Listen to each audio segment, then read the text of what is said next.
পয়লা June বাজারে আসছে ২০, ৫০ ও ১,০০০ টাকার নতুন নকশার নোট। চাহিদা মাথায় রেখে ঈদের আগেই বাজারে আসছে এসব নতুন নোট। বৃহস্পতিবার এক সংবাদ বিজ্ঞপ্তিতে নোটের ছবি প্রকাশ করেছে বাংলাদেশ ব্যাংক। এসব নোট প্রাথমিকভাবে বাংলাদেশ ব্যাংকের মতিঝিল কার্যালয় এবং পরে কেন্দ্রীয় ব্যাংকের অন্যান্য কার্যালয় থেকে ছাড়া হবে।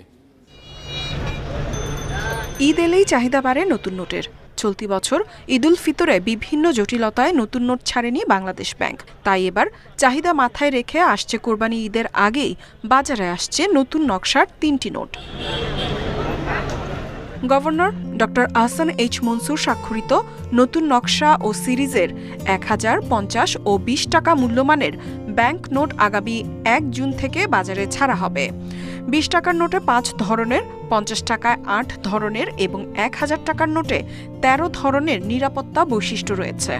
সরকার একই সময়ে সকল প্রকার নোট ২ টাকা থেকে ১,০০০ টাকা পর্যন্ত ৯ প্রকারের নোটই নতুন ডিজাইনের ছাড়ার উদ্যোগ নিয়েছে। এটা অবশ্যই একটা চ্যালেঞ্জিং জব। সিকিউরিটির ব্যাপারে তো তারা কোনো ছাড় দিবে না। হ্যাঁ, মানে সিকিউরিটি অবশ্যই পর্যাপ্ত সিকিউরিটি থাকবে, পূর্বে যা যা ছিল তাই থাকবে। নতুন ১,০০০ টাকার নোটে সামনে রয়েছে জাতীয় স্মৃতিসৌধ এবং পেছনে জাতীয় সংসদ ভবনের চিত্র। ৫০ টাকার নোটে থাকছে আহসান মঞ্জিল এবং অপর পাশে জয়নুল আবেদিনের বিখ্যাত শিল্পকর্ম সংগ্রামের ছবি। ২০ টাকার নোটের একপাশে কান্তজিউ মন্দির এবং অন্য পাশে নওগাঁর পাহাড়পুর বৌদ্ধ বিহারের ছবি থাকছে।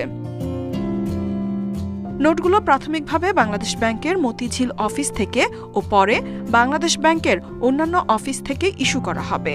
নতুন নোটের পাশাপাশি বর্তমানে প্রচলিত সব কাগুজে নোট এবং ধাতব মুদ্রাও চালু থাকবে। ইফাত আরা, ইন্ডিপেন্ডেন্ট নিউজ।